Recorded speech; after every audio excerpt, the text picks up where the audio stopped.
Voilà. Est-ce que vous êtes en forme? Qui est fatigué? Non? Qui a faim?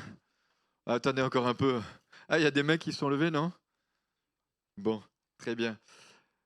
On a passé une bonne semaine de jeûne et prière. C'était vraiment agréable, sympa. Vraiment, c'était pertinent aussi. On a passé vraiment des super moments.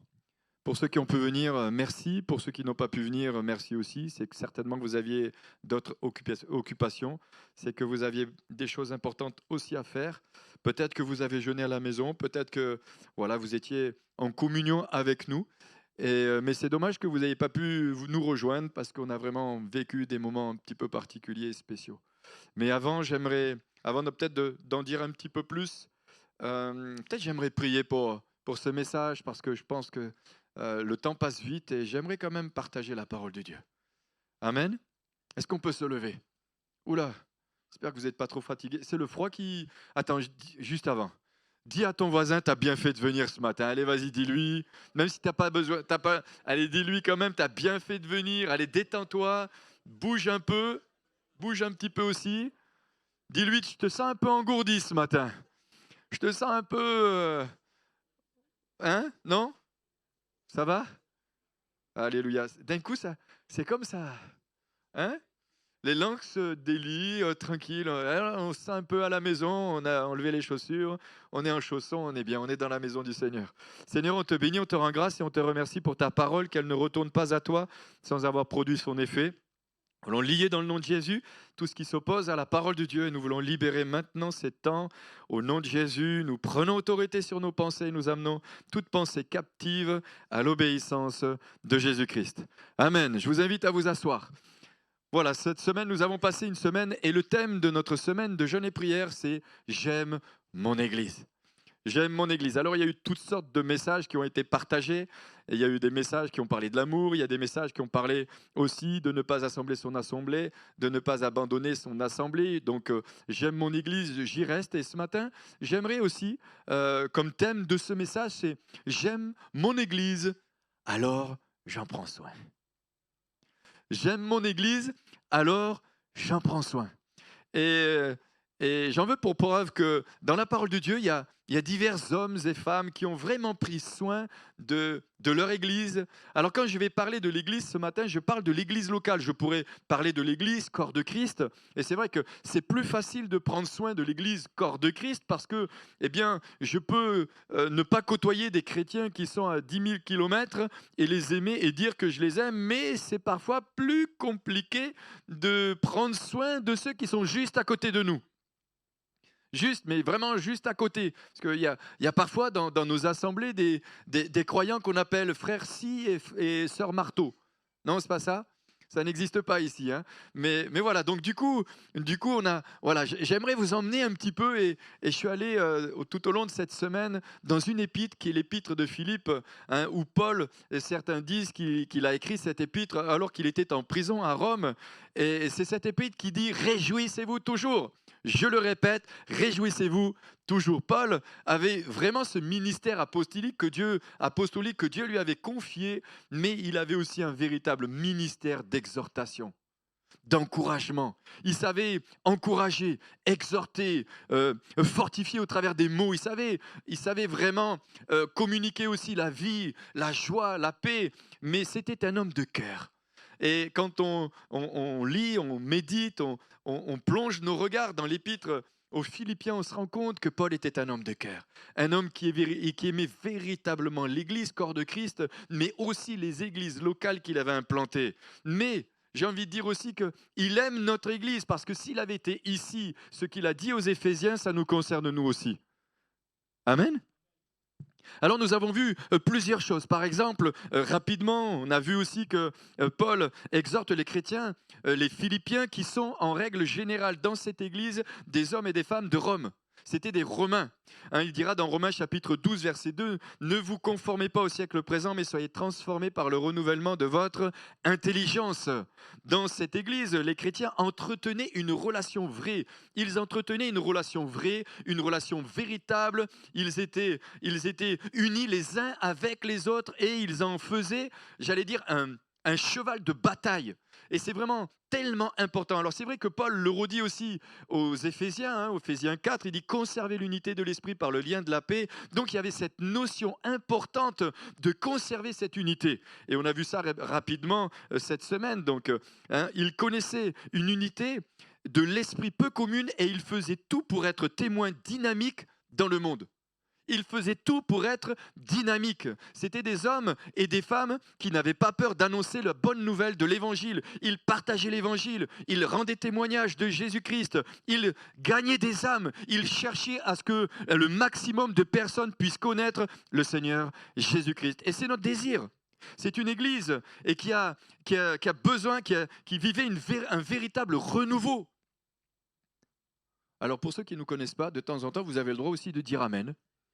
Voilà, de temps en temps. Et puis si vous voyez votre voisin s'endormir, vous lui dites « Attends, il n'a pas fini ».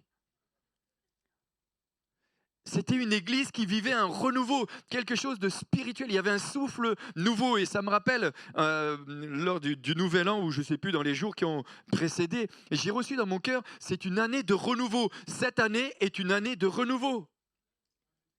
Cette église était une église qui vivait un véritable renouveau. Un renouveau personnel, renouveau dans le couple, renouveau dans la famille, renouveau dans l'église. Renouveau selon le plan biblique que développe la pensée de Christ.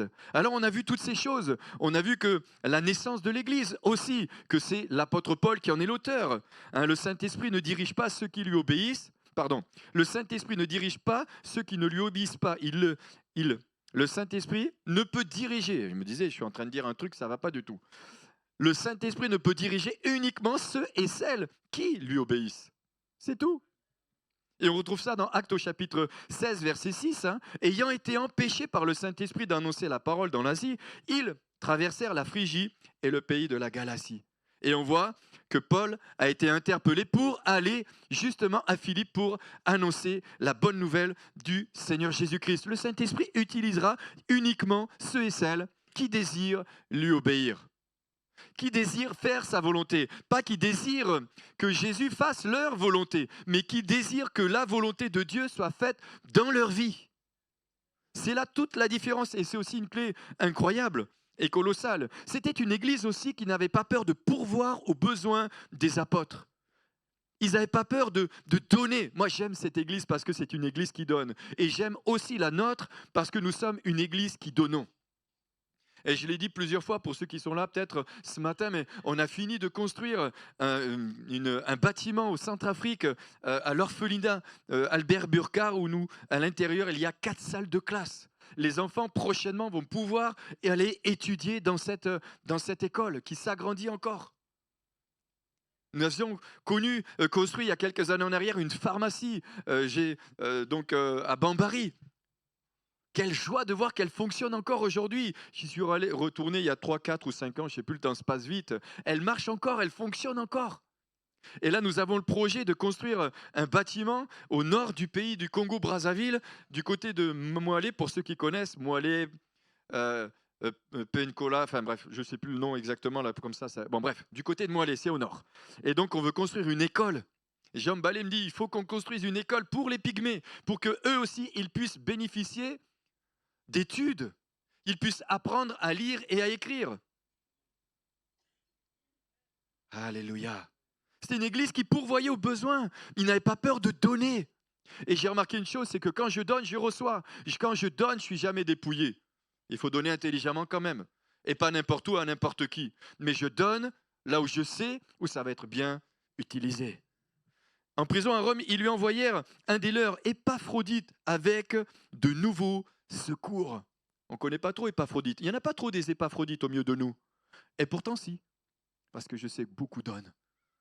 Soyez bénis. À cette occasion, Épaphrodite lui apporte de nouvelles de l'Église, de son état spirituel et de son attachement à l'Évangile qui est aussi fort qu'au premier jour. Qui est aussi fort que son premier jour. Jésus, dans l'Apocalypse, reprochera à une Église d'avoir perdu son premier amour. Paul encourage les Philippiens en leur disant « Oui, je sais Vous êtes toujours avec votre premier amour, vous avez toujours du zèle, vous avez toujours de l'enthousiasme. Et c'est une église qui est faite, enfin pas qui est faite, mais c'est une église qui croît, qui grandit, qui se développe. C'est une église mûre, mature. Et le Seigneur nous invite à nous aussi à grandir spirituellement, à nous développer, à mûrir, à grandir, à ne pas être centré sur nous-mêmes, mais être centré sur ce que le Seigneur Jésus veut faire. Et veut faire pour nos contemporains, et veut faire dans nos vies, mais au travers de nos vies.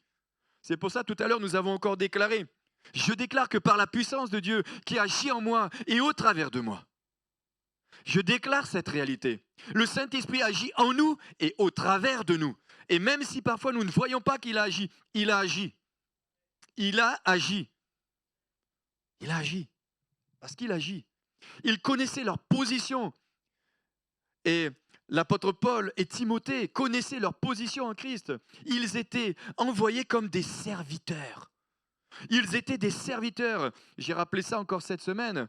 Paul et Timothée étaient de véritables serviteurs.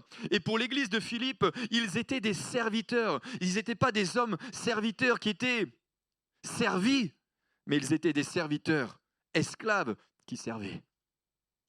Ça va? Ils servaient. Ils servaient la cause de Jésus-Christ, mais ils étaient au service de Jésus et ils servaient. Ils servaient. Ils étaient de véritables serviteurs. Et aujourd'hui, on a besoin d'être de véritables serviteurs, non pas pour être servis, mais pour servir. Et nous voulons servir Jésus. Et j'écoutais cette semaine un homme qui allait dans des endroits où eh bien, d'autres n'y allaient pas forcément. Et j'avoue que je me régale quand je vais dans certains pays et que j'ai la grâce de Dieu de pouvoir aller dans des villages reculés. Et quand je vois des hommes et des femmes qui ont implanté des églises et qui s'occupent de leur église, je me dis waouh, eux on ne les voit pas sur les réseaux sociaux, même si j'ai rien contre. On ne les voit pas, mais ils font un boulot de titan. Un boulot de titan. Quand nous sommes allés avec Jean Mbalé, j'avais emmené un serviteur de Dieu avec moi, au nord du Congo-Brazzaville, nous avons traversé la forêt équatoriale. On a vécu des expériences qui dépassent notre imagination.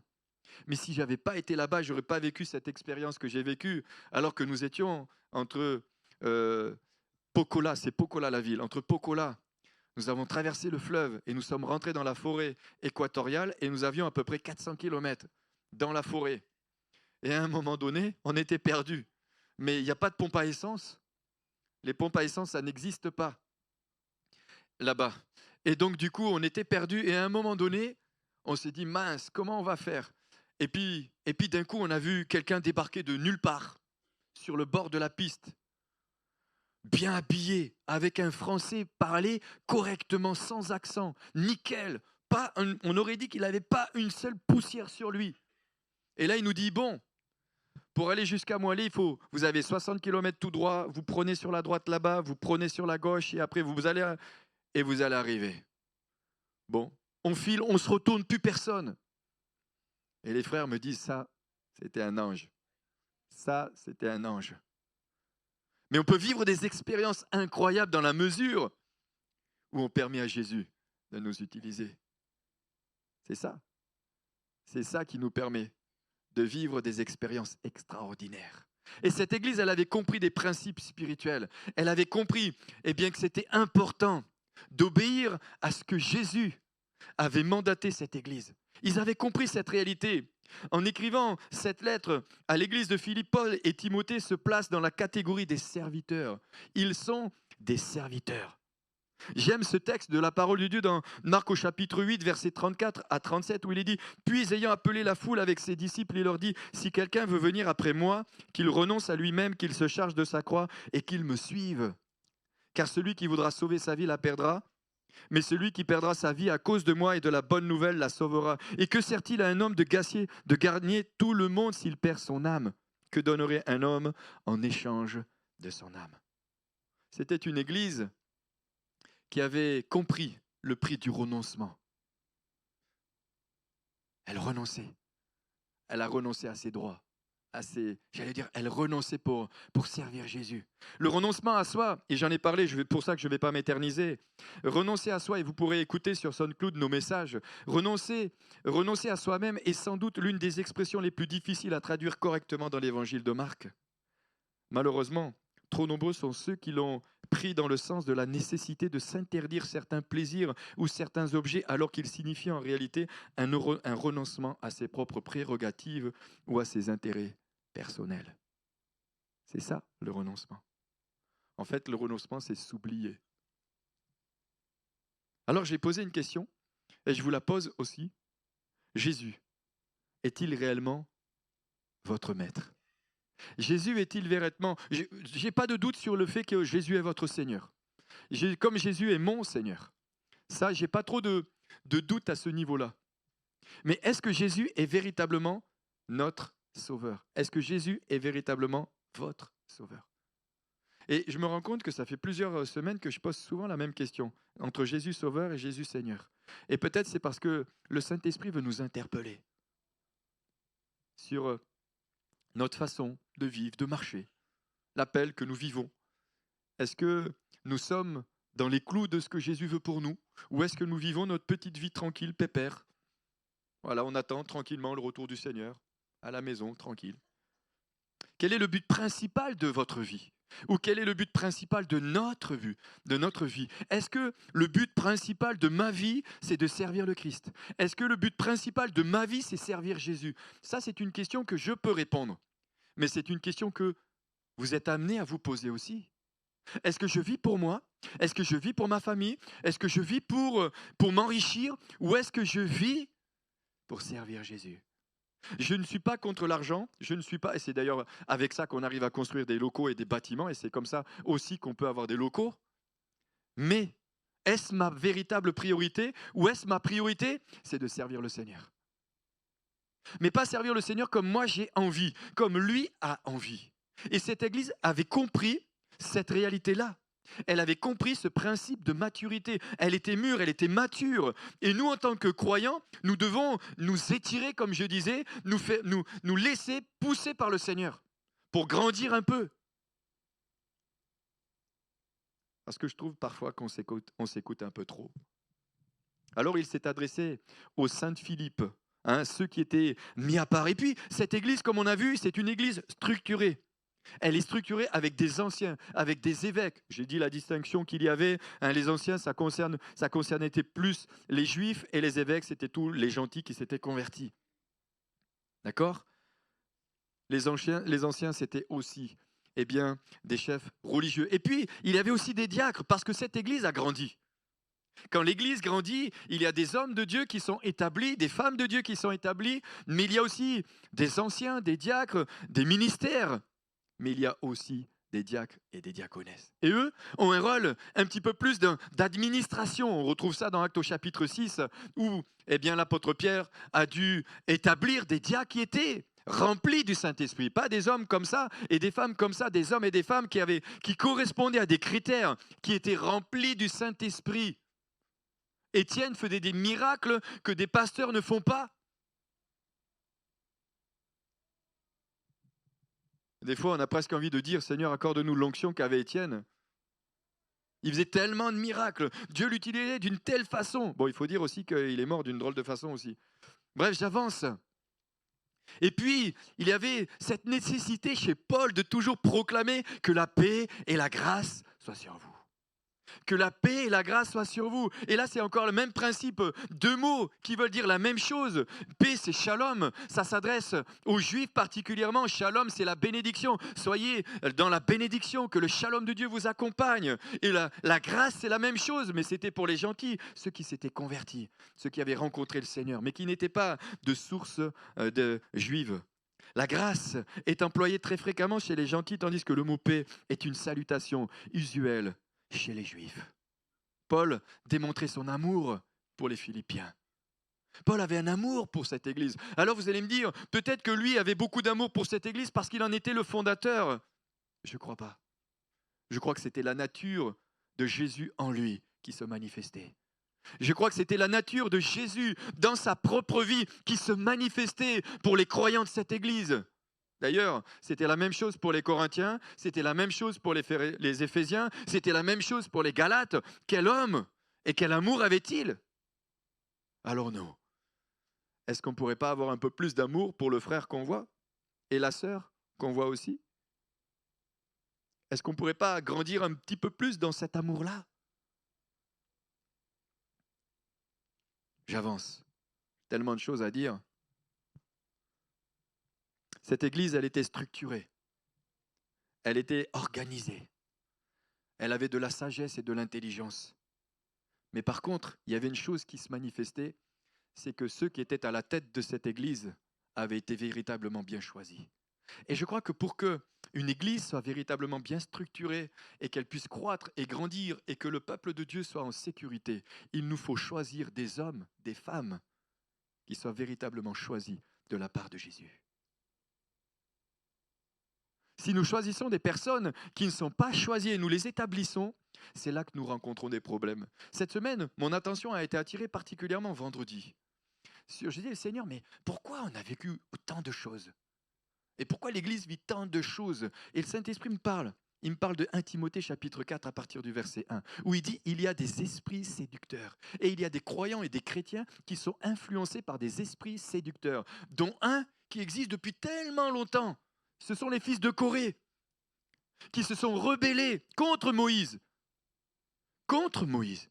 Mais c'était des personnes qui avaient été établies dans des positions d'autorité. C'était 250 responsables qui se sont levés contre Moïse.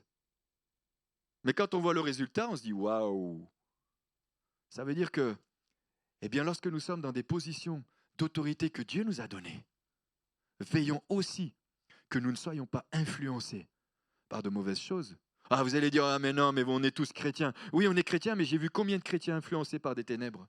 J'ai vu combien de chrétiens influencés par des mauvaises choses et des mauvais esprits? J'avance, je ne vais pas trop rentrer dans les détails, c'est pas là où j'ai envie d'arriver. Paul pouvait faire réaliser tant aux Philippiens qu'aux chrétiens de notre époque que nous avons la faveur de Dieu. Non parce que nous le méritons, nous les méritons, mais parce que la grâce de Dieu a surabondé pour l'humanité, qu'elle surabondera dans tant que les portes de la grâce seront ouvertes. Paul, c'était à quelqu'un qui aimait cette église. Regardez, juste voilà ce qu'il va dire, et Philippiens chapitre 1. Je rends grâce à mon Dieu toutes les fois que je me souviens de vous. Il avait une bonne image de l'Église. Il avait une bonne image de cette Église. Je me souviens. Et chaque fois que je me souviens de vous, je suis dans la joie. Et on pourrait se poser la question aussi, avec tous ceux que nous avons côtoyés déjà depuis tellement d'années. Moi, je dois attaquer au moins la 35e année de conversion où je connais Jésus, parce que je ne suis pas né entre deux pages de la Bible. J'ai rencontré Jésus, je ne vais pas vous dire à quel âge, parce que vous allez savoir mon âge, même si je ne fais pas mon âge. Mais non, je ne fais pas 43 ans. Effectivement, j'en fais plus, comme diraient mes filles. N'empêche, quel souvenir nous laissons à ceux que nous avons côtoyés. Et ça, il n'y a que nous pouvons le dire. J'enlève toutes les fausses accusations, les calomnies, tout ce qui n'est pas juste. Mais quand je passe quelque part, et je peux vous garantir, je suis passé dans des endroits, quelle image je laisse? Quelle image? Quelle image? Est-ce que j'ai la bonne odeur de Christ? Mais quelle image je laisse? Et Paul dira, je me souviens de vous. Et quand je me souviens de vous, quand je prie, je suis dans la joie. Quand je prie pour vous, je suis dans la joie. Et quand j'imagine parfois que nous avons côtoyé des personnes et que nous avons tellement de mal à prier pour eux, c'est que je me dis qu'ils ont laissé quelque chose qui est néfaste. Alors que, et nous l'avons encore lu tout à l'heure, Jésus a lavé les pieds de Judas. C'est là où on voit la dimension de maturité dans laquelle l'Église rentre et doit rentrer. C'est-à-dire nous devons avoir la capacité de prier pour n'importe quel croyant et chrétien que nous avons côtoyé dans notre vie spirituelle. Tellement nous devons croître dans cet amour divin que Jésus veut nous communiquer. Je rends grâce à Dieu du souvenir que je garde de vous. Il y a parfois des souvenirs de certains, c'est un peu amer. Hein? ça fait bizarre. Et c'est là qu'on voit notre témoignage. En tant qu'Église, c'est là qu'on voit le témoignage que nous devons laisser vis-à-vis de ceux que nous côtoyons. Je ne parle pas des fausses accusations, hein, d'accord ? Écoutez bien, Philippiens 1, 3, 8, je ne vais pas tout lire parce qu'il y a beaucoup de choses à dire, hein, mais il dira, je ne cesse dans toutes mes prières pour vous tous, de prier avec joie. De prier avec joie. De prier avec joie. J'ai la joie quand je prie pour vous. J'ai la joie quand je prie pour vous. Parfois, on nous demande, il y a des personnes qui ont disparu, on nous demande de prier pour eux. Mais des fois, c'est difficile de prier avec joie. Et on a besoin de la grâce de Dieu. On a besoin de l'amour de Dieu. On a besoin d'être revêtu de ses entrailles, de miséricorde. Parce que notre nature est plus enclin à rejeter qu'à pardonner. Écoutez bien. Je rends grâce à mon Dieu de tout le souvenir. Il dira au verset 4, je ne cesse dans toutes mes prières pour vous de manifester ma joie. D'autres traductions. Il dira encore, il est juste que je pense ainsi pour vous tous, parce que je vous porte dans mon cœur. Et une des questions qu'on peut se poser, portez-vous votre Église dans votre cœur? Portes-tu l'Église dans ton cœur? Je ne parle pas de l'Église avec un grand E, ça c'est plus facile. C'est plus facile de porter des gens qu'on ne côtoie pas, qu'on ne voit pas ou qu'on ne voit plus que ceux que nous voyons avec leurs défauts, leurs travers, leurs qualités, leurs défauts, leurs qualités, etc. Leurs talents, leurs dons, leurs limites aussi, leurs incapacités aussi. Ça, c'est plus difficile. C'est un véritable défi. Nous découvrons par ces versets que c'est la véritable relation entre chrétiens, celle que Dieu désire et veut créer au sein de son peuple. C'est ça que le Seigneur veut créer. Alors j'avance encore. Qu'est-ce qui pousse Paul à rendre grâce à son Dieu, à prier pour les chrétiens de Philippe? Eh bien, c'est le souvenir qu'il a gardé d'eux et qui est sans cesse dans son esprit. Le souvenir, un mot qui devrait avoir dans l'esprit du chrétien plus de place qu'il n'en a actuellement. Je ne sais pas comment vous êtes constitués, mais moi je vois, lorsque nous traversons des situations, et parfois des situations avec certaines personnes, une des choses que nous essayons de faire, c'est de les oublier.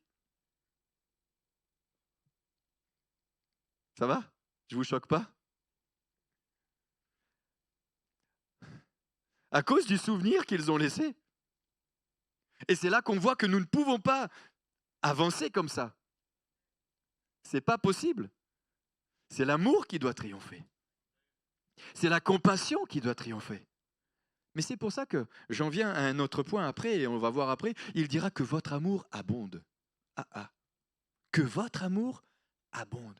Il fait passer un cap supplémentaire. D'abord, juste quelques questions. Comment va-t-on se rappeler de vous?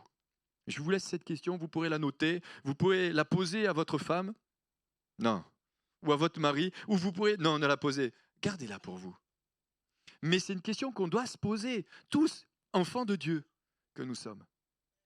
Écoutez bien, comment va-t-on se rappeler de vous? Quels souvenirs les gens ont de toi? Spécialement, quand les gens entendent ton nom, quelle est la première chose qui leur vient à l'esprit? Comment es-tu connu par ceux qui t'entourent? Et là, je dis juste que, et c'est là où il y a des choses qu'il faut détruire aussi, c'est que je trouve dans ces textes, dans ce passage, on voit une harmonie entre le ministère et l'Église. Et on est dans un défi ici, en Europe et particulièrement en France, où on veut détruire la relation entre l'autorité et l'Église. On veut détruire la relation entre les ministères et le peuple de Dieu, entre les ministères et l'Église et les croyants. Parce que nous sommes tous un peuple, mais nous n'avons pas les mêmes fonctions. Et on se rend compte qu'il y a un défi. Et j'ai dit cette semaine, et je le redis aussi, il est important de s'attacher au ministère que Dieu nous donne. Ça, c'est une importance. Par contre, nous ne devons pas devenir dépendants des ministères. Et je le redis ce matin encore. Et j'insiste, et j'ai insisté tout au long de la semaine. Être attaché est une force. Est normal. Et l'Église était attachée à Paul. L'Église était attachée à Timothée. Les églises étaient attachées à leurs apôtres. Attaché est très important. Être dépendant n'est pas bon. C'est nocif, c'est toxique. Parce que les ministères, leur rôle, c'est pas qu'ils soient dépendants d'eux, c'est qu'ils amènent les croyants à dépendre du Seigneur Jésus. C'est pas la même chose. Et on le retrouve dans le livre des Actes, lorsqu'il y a eu la persécution à Jérusalem, seuls les ministères sont restés à Jérusalem, mais le peuple est parti, le peuple a été envoyé. Et c'est comme ça qu'est née l'Église à Antioche, parce que des gens et des croyants sont allés à Antioche, et malgré la persécution, ils ont annoncé l'Évangile. Mais ils étaient en relation avec les apôtres de Jérusalem, parce que de Jérusalem, ils leur ont envoyé Barnabas, et Barnabas est venu chercher Saul de Tarse, et c'est ensemble qu'ils ont construit et bâti l'église à Antioche, et c'est comme ça qu'ils ont fait lever des ministères, et eux-mêmes sont partis ensuite pour ouvrir notre église. Attachés, mais pas dépendants. Attachés, mais pas dépendants. Élie était un homme puissant. Ne cherchons pas à entretenir des relations avec les autres dans un intérêt égoïste, mais recherchons une amitié profonde dans l'intérêt de l'œuvre de Dieu. Et je me réjouis de ce que nous pouvons vivre, et je me réjouis quand les croyants tissent au milieu de nous des relations les uns avec les autres, une relation profonde mais sans intérêt. Sans intérêt. Une relation vraie. Sincère, sans hypocrisie. Nous ne sommes pas dans le monde des bisounours, mais nous pouvons tisser des relations profondes et vraies. La Bible dit encore que ton amour soit sans hypocrisie. Que ton amour soit sans hypocrisie. Cette Église a réussi. Pourquoi nous n'y arrivions pas? Bon, je ne sais pas si c'est bien dit comme ça, mais cette Église réussissait. Vous allez me dire, ils n'avaient pas les réseaux, ils n'avaient pas Non, ils avaient le Saint-Esprit. Ils avaient compris aussi de l'importance de conserver l'unité de l'esprit. Ça, c'était une clé de maturité chez eux aussi. Alors j'avance, parce que ça m'amène à dire encore que chaque fois que l'apôtre Paul se souvenait des chrétiens de Philippe, il remerciait Dieu pour eux, parce qu'il voyait en eux la personne de Christ, qui avait fait d'eux des saints, des chrétiens régénérés, qui vivaient véritablement leur foi dans l'évangile de Jésus-Christ. Amen. Alors j'avance parce que je ne sais pas depuis combien de temps j'ai démarré, mais juste que je disais simplement que dans l'unité de l'esprit et l'unité de l'esprit et l'unité que l'Esprit de Dieu crée en agissant dans le cœur des croyants par une foi, une même espérance et un même amour. Une même foi, une même espérance et un même amour. Si l'unité de l'esprit est une œuvre, tout enfant de Dieu né de nouveau et rempli du Saint-Esprit doit contribuer à la développer, non pas à la réduire, car chacun d'entre nous peut contribuer soit à sa croissance, soit à sa destruction. C'est interpellant quand même. Ça dépend de moi, ça dépend de toi. Maintenant, sous couvert de l'unité, on n'est pas aussi obligé de tout laisser faire et d'accepter toutes choses. À la maison, nous n'acceptons pas tout de nos enfants, et eux n'accepteraient pas tout de nous non plus, ce qui est logique. C'est juste un principe de vie et de fonctionnement. L'unité de l'Église, de l'Esprit, n'est pas une uniformité extérieure et matérielle. L'unité de l'Esprit n'exclut pas la diversité ni la liberté.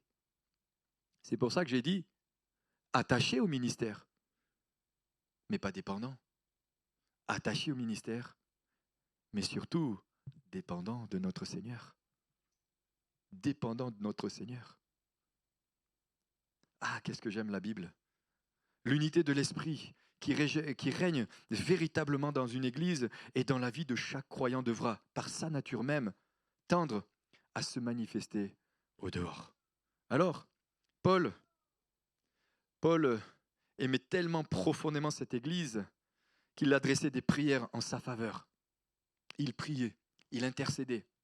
Il dira, car Dieu m'est témoin que je vous chéris tous avec la tendresse du Christ. Là, je vous chéris, je vous aime profondément. Cet homme-là était un homme de cœur, un homme de compassion, un homme de miséricorde, mais il était rempli d'amour pour cette église. Et ce que je demande dans mes prières, et écoutez bien, c'est que votre amour abonde. C'est que votre amour abonde de plus en plus en connaissance et en vraie sensibilité. Et d'autres traductions diront en connaissance et en intelligence.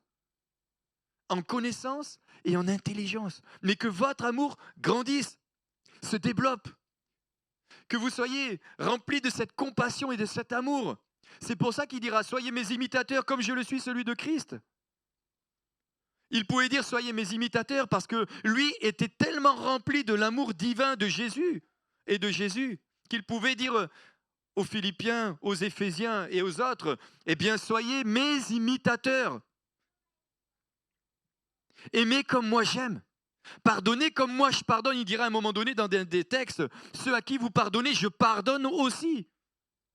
Mais il dira aussi, j'ai déjà jugé qu'un tel homme soit ôté du milieu de vous.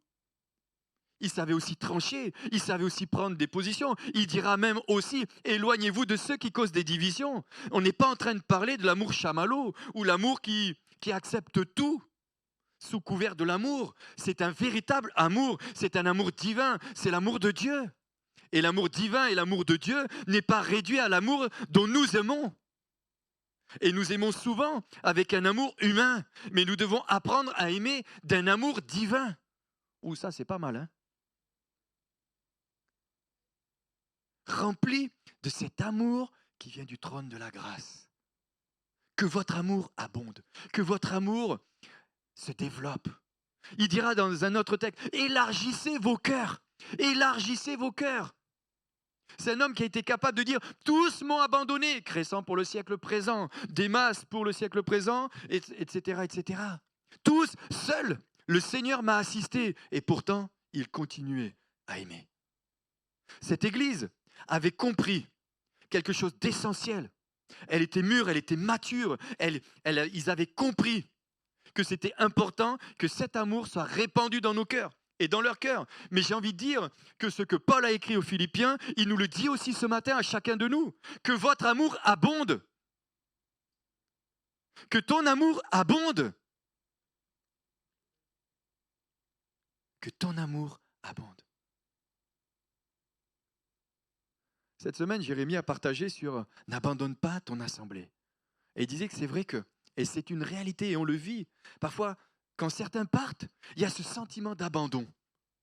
Et il y a un texte qui m'a marqué cette semaine, je le lirai peut-être à la fin, c'est Jacob, après 20 ans chez Laban, 20 ans.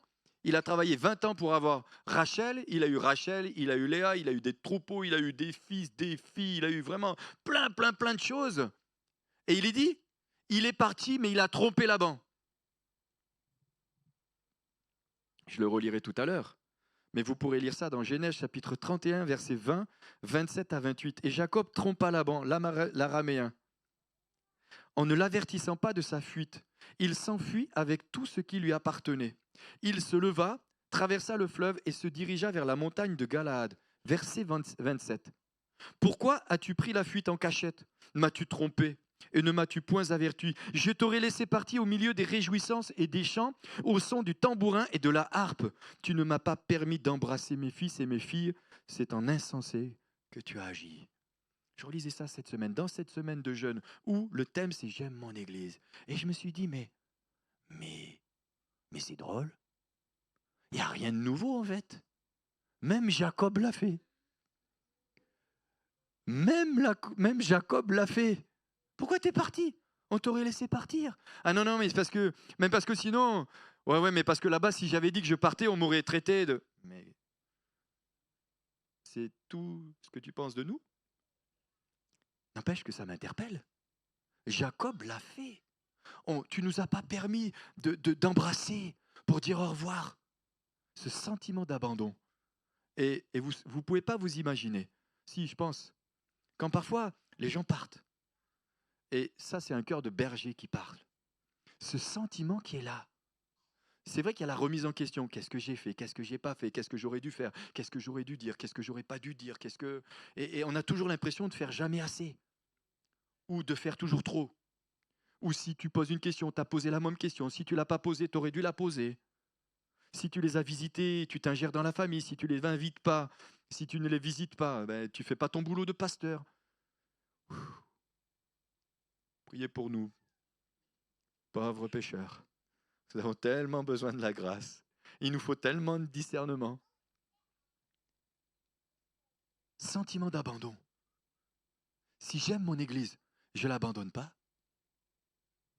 J'en prends soin dans mes relations. Si j'aime mon église, je prends soin de mes relations. Ça ne m'empêche pas qu'un jour je peux déménager. Ça ne m'empêche pas qu'un jour je peux être ailleurs. Ça ne m'empêche pas que Dieu peut m'envoyer ailleurs. Mais ça m'empêche de le faire d'une mauvaise manière.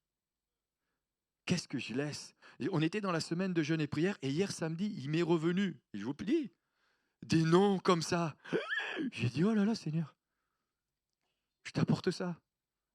Je les bénis, je les aime. Il y a même un moment donné, je me suis dit, ah il faut que je l'appelle, il faut que je lui dise. Non, après je dis, mais non, tu ne peux pas lui dire. Tu peux juste le bénir. Juste le bénir. Qu'il ne le refasse pas ailleurs. Bénis-le. Que ton amour abonde. Que ton amour abonde. J'aime mon église. J'aime cette église. J'aime cette église. Et je vous aime. Et je vous dis, je ne souffrirai pas si je n'aimais pas certains qui sont partis. C'est sûr. Si on n'aime pas, on ne souffre pas. Si on aime, on souffre. Si on aime véritablement, on souffre. Parce que l'amour fait souffrir. L'amour fait souffrir. Et même des fois, quand je ne vois pas certains, je me dis, mais alors je ne peux pas tout le temps les appeler. Et tu te dis, mais Seigneur, fais-leur du bien, encourage-les. Permets-leur d'être attachés. Soutiens-les, fortifie-les, encourage-les. Vraiment, fais-les grandir encore en toi. Vraiment, Paul était animé de ça. J'avance parce que le temps passe, je ne sais même plus où j'en suis. Mais j'avance parce que je voudrais quand même partager certaines choses encore en ce qui concerne la maturité. Paul aimait cette église. Qu'ainsi vous sachiez apprécier ce qui est important. Verset 10. Que nous sachions apprécier ce qui est important. Et dans ce contexte de ce verset, ce qui est important, c'est quoi? C'est l'amour. Que vous sachiez, que nous sachions apprécier ce qui est important, afin d'être sincères et irréprochables pour le jour de Christ. Irréprochable. Irréprochable, ça ne veut pas dire être parfait. Ça ne veut pas dire ne pas avoir de défauts. Être irréprochable, ça veut dire être comme le Seigneur veut que nous soyons. Irréprochable.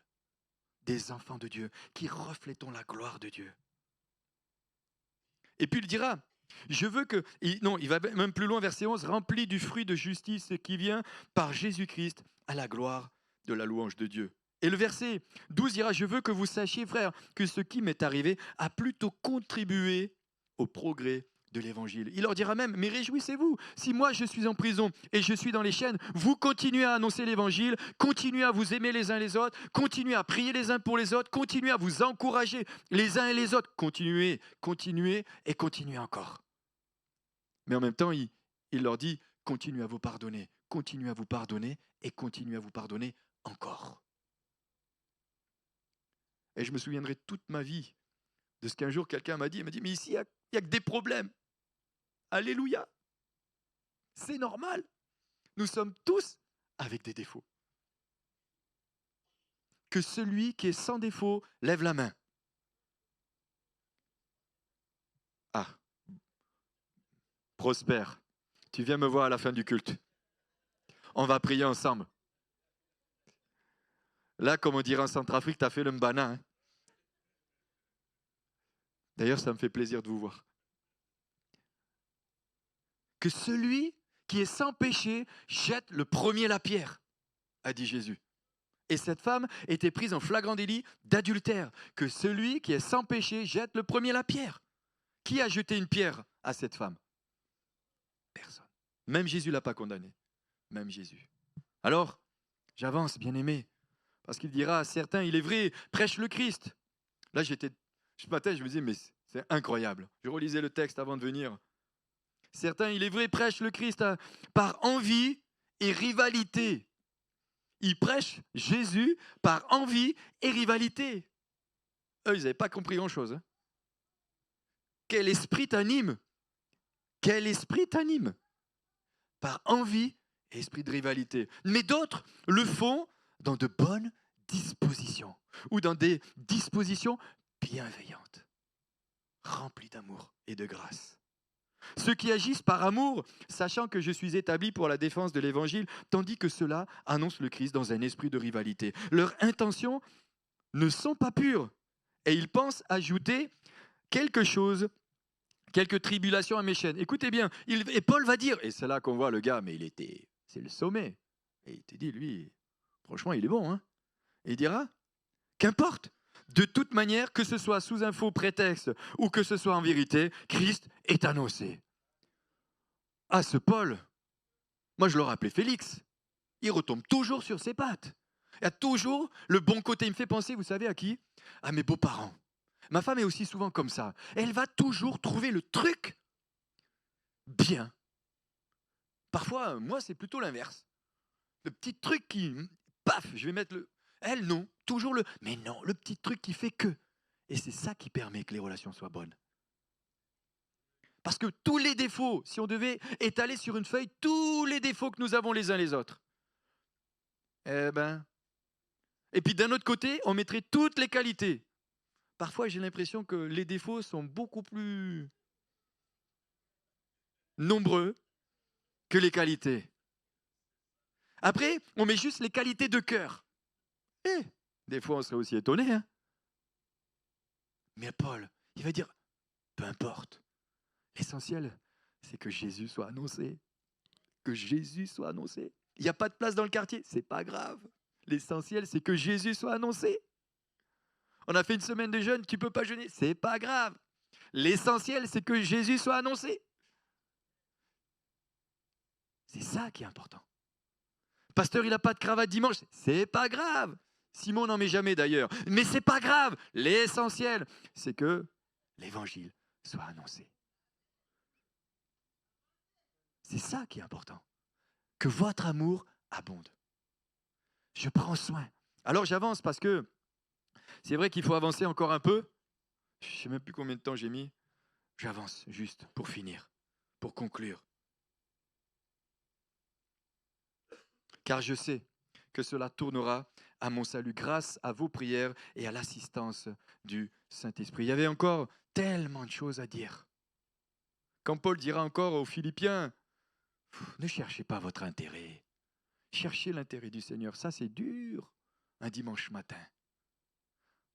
Dimanche matin, ça fait plusieurs fois que je le dis, je ne sais pas pourquoi je le dis encore. Mais dimanche matin, vous voulez que je vous dise quelque chose? Allez, je vous confie un secret.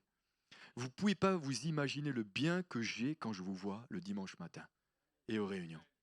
Mais c'est incroyable. Ah, merci. Merci beaucoup. Mais ça me fait tellement du bien. Et ça m'encourage. Des fois, je leur dis, écoutez, venez nous encourager par votre présence. Des fois, on se dit, mais pourquoi ça, Seigneur? Qu'est-ce qui se passe? Et c'est là que j'ai dit cette semaine, des esprits séducteurs. Il y a des esprits séducteurs qui font que les chrétiens, des fois, le dimanche matin, ils préfèrent être au lit. Mais des fois, je me dis, est-ce que la journée a véritablement été bonne quand tu as fait une super grasse matinée? Moi, déjà, quand je me lève un tout petit peu trop tard, j'ai l'impression que ma journée est perdue. Mais je me dis simplement le fait de venir dans la présence de Jésus, de louer avec mes frères. Et je veux culpabiliser personne. Ne vous sentez pas visé, personne, qu'on se sente tous visés.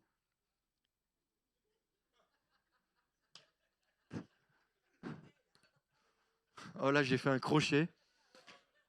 Oh là, j'ai fait un morceau de crochet. Ah ouais, moi, je suis gaucher, donc du pied en plus. Moi, je suis un vrai paradoxe, de toute manière. Je suis crochet, je tape du pied gauche et j'écris de la main droite. Bref, je ne rentre pas dans les détails, mais que votre amour abonde. Que votre amour abonde. Mais c'est ça, le renoncement aussi. Ça commence par là. Quand je vois mes frères, quand je vois mes sœurs, quand moi je suis découragé mais que je suis là et que mes frères qui sont avec de la vitalité, ils viennent m'encourager par leur présence. Vous savez, moi je suis heureux quand je vais dans des pays en Afrique et dans des endroits. C'est pour ça que j'aime aller dans des endroits faire des séminaires où c'est reculé parce que simplement déjà, tu vois des paysages extraordinaires. Tu vis des trucs que tu vivras jamais ici. Ça m'a fait, juste le dernier voyage que j'ai fait, je reviens en France, on a fait je sais pas combien de kilomètres sur la piste, les routes, les machins. Je prends l'autoroute, je me dis, oh, il n'y a pas un trou. Il n'y a pas un trou. Là-bas, sur les routes, tu te dis, il n'y a pas une route sans trou. C'est vraiment l'inverse. Mais j'aime aller dans ces endroits. Et des fois, on n'a pas besoin de dire grand-chose. Juste, on est là. On est là. Ils sentent cet amour. Tu es prêt à faire tant de kilomètres pour venir juste nous annoncer l'évangile? Juste pour nous dire que Jésus nous aime? Waouh! Et puis, quand j'ai dit tout à l'heure, Philippiens chapitre 3, il ira aussi, prenez garde aux chiens. Prenez garde aux chiens. Prenez garde, c'est-à-dire, soyez remplis d'amour, mais soyez vigilants. Soyez attentifs. Soyez sur vos gardes. Soyez pas naïfs. Et l'amour ne rend pas naïf. L'amour ne suspecte pas le mal. Mais l'amour, c'est pas être naïf. C'est être conscient des dangers spirituels. C'est être conscient aussi des dangers qu'il y a sur nos frères et sur nos sœurs. Prenez garde aux chiens. Prenez garde aux mauvais ouvriers. Prenez garde aux faux circoncis. Et on en a parlé tout à l'heure. Les fils de Corée, 250, c'était des leaders. C'était des leaders. Établis, ils étaient dans le conseil. Prenez garde. Prenez garde. C'est pour ça que la Bible dit d'éprouver ceux que nous établissons. Et j'ai envie de dire qu'il y aura cette consécration et cette reconnaissance au mois d'avril, le 7, de Ludo et Patricia et de Simon et Rosie. Mais ils ont traversé ces 15 dernières années avec moi, ici. Alors j'avance pour conclure, qui dira « Afin que vous soyez purs et irréprochables ». D'ailleurs, c'est sorti tout à l'heure. Pur, que celui qui est pur se purifie encore, que celui qui se sanctifie encore. Innocent, intègre, irréprochable. Littéralement, en hébreu, transparence, et en araméen, pureté en français. J'avance, l'innocence se caractérise par l'absence de souillure du mal. C'est un cœur propre, pur, inoffensif. La personne intègre observe scrupuleusement les règles de la morale et les devoirs imposés par l'honnêteté et la justice. J'invite les musiciens à me rejoindre. Venez rapidement, je vais conclure. Je vais conclure mon message maintenant. Je me suis amusé hier à noter toutes, je ne peux pas dire un certain nombre de définitions sur j'aime mon église, mais je vais vous en lire un petit peu et vous pourrez faire cet exercice à la maison. Pourquoi vous aimez votre église ou pourquoi vous n'aimez pas l'église? Si vous aimez l'église et si vous pouvez me dire pourquoi vous l'aimez, si vous l'aimez pas, ne me le dites pas. Bien que je suis prêt aussi à entendre des choses qu'il faut changer. Et je peux vous dire aussi quelque chose, c'est que parfois j'ai conscience qu'il faut changer beaucoup de choses qu'il faut changer, mais je sais aussi que je ne peux pas les changer tout seul. Je peux les changer dans la mesure où ceux qui veulent que je les change avec moi. Parce que parfois, on m'a demandé de changer des choses, mais quand il s'agissait de mettre la main dans le cambouis, ou de mettre les mains à la pâte, ou de faire ce qu'il fallait faire pour changer, il n'y avait plus personne. Donc, parce que j'aime l'Église, je fais ce que je sais faire. Parce que j'ai compris mes limites. Parce que je sais aussi où j'en suis. Parce que je sais aussi où en est l'Église. Alors, je me suis dit que je voulais faire une petite liste. Si vous êtes d'accord, vous avez encore 1 minute ou 2? Ok, c'est parti pour un quart d'heure. Non. J'aime mon église. J'aime mon église, je prie pour elle. J'aime mon église, je la bichonne, je la coucoune. Vous connaissez ces expressions-là? Je la bichonne, je la coucoune, j'en prends soin. J'aime mon église, j'y reste. On repensait, hier on discutait comme ça ou avant-hier avec Priscille, c'était une petite anecdote. Un jour quelqu'un est venu dire à Priscille, vous savez, je vous aime, je vous aime, je vous aime. Et puis Priscille lui dit, oh, ça annonce un départ. Depuis ce jour, on ne l'a plus jamais revu. Il faut qu'on soit vrai, hein? Il faut qu'on soit vrai. Si tu m'aimes vraiment, et une fois tu es parti, je n'existe plus, ou tu m'appelles plus jamais, ou on n'a même pas, des fois ça me donne envie de pleurer tellement c'est triste. Parce que nous sommes enfants de Dieu. Nous sommes l'église du Seigneur. Nous aimons les frères, nous aimons les sœurs. Et ça nous fait tellement de joie de vous revoir. Moi j'ai revu des gens après plus de 20 ans, 25 ans. Ça m'a fait tellement plaisir. Et pourtant il m'en avait fait des crasses. Mais j'étais tellement heureux de le voir. Comme si tout avait été oublié, comme ça. Parce que l'amour de Christ abonde dans nos cœurs. J'aime mon église, j'y reste J'aime mon église, je la respecte. J'aime mon église, je la défends. Touche pas à mon église. Vous vous rappelez de ce slogan dans les années 80 ou 89, touche pas à mon pote. Bon, il y en avait un qui avait rajouté, touche pas à mon pote, je m'en charge. Mais c'est pas ça qu'il faut dire. Hein. J'aime mon église, je la défends. Tu touches pas mon frère, tu touches pas ma sœur. Tu touches pas le pasteur non plus, ni les ministères. Je sais qui il est. Tu vas pas m'apprendre à moi qu'il a des défauts. Tellement évident. Mais je l'aime. Il y avait un tel amour entre Paul et l'Église, mais entre l'Église et Paul. Ça se sent au travers de l'épître, ça se sent, on dirait que il y a cet amour qui est là. Des fois, je vais dans des églises, on sent l'amour de l'Église pour son pasteur. C'est pas que les petites églises, les grandes aussi. On sent l'amour qui est là. Ça transpire, on sent qu'ils sont aimés. C'est tellement bon, c'est tellement beau. On sent qu'il y a cette passion qui est là. J'aime mon église, je la protège. J'aime mon église, j'y viens, mais pas une fois de temps en temps. J'aime mon église, je l'aime. Un jour, j'ai dit à quelqu'un, je l'ai noté, hein, tu aimes cette église ou tu aimes ce que tu y fais dans cette église? L'histoire m'a montré que ce qu'elle aimait le plus, c'était ce qu'elle y faisait. Mais pas nous, ou pas son église. Tu aimes ton église ou tu aimes ce que tu y fais? Ça, c'est des questions que vous pouvez vous répondre aussi. Alors, j'avance encore un peu. J'ai noté, c'est pas la même chose. On est prêt à mourir pour ceux qu'on aime, non? Mais ceux qu'on n'aime pas, on n'est pas prêt. J'aime mon église, je ne la touche pas. J'aime mon église, je ne la critique pas. J'aime mon église, je prends soin d'elle. J'aime mon église, je m'y investis. J'aime mon église, je pourvois ses besoins. J'aime mon église, alors j'aime ceux qui la dirigent. J'aime mon église, alors quand je pars, je ne le fais pas comme un voleur. Je dis au revoir. Quand je suis parti, je prends des nouvelles. Des fois, on attend toujours que ce soit nous qui prenons des nouvelles de ceux qui sont partis. Mais vous voulez que je vous dise, des fois, il y en a qui sont partis, on ne sait pas qu'ils sont partis. Des fois, on ne sait pas. On ne l'a jamais su. Tu t'es dit, mais... Alors toi, tu dis, il faut que je les appelle, il faut que je les appelle. Et puis tu les appelles, et puis... Ah non, mais moi, je suis dans une autre église. Ah, t'es bon. Ah bon? Ah, bon, bah tu salueras le pasteur de ma part. J'aime mon église. J'aime mon église. Et je dirais, je l'ai noté cette phrase en noir, beaucoup de croyants font cela aujourd'hui. Et j'ai lu Genèse comme Jacob l'a fait. Jacob, c'était pas n'importe qui. Tu dis, Jacob, toi, comment tu peux faire ça? Et nous, en tant que ministère, nous devons veiller à partir correctement quand Dieu nous envoie ailleurs.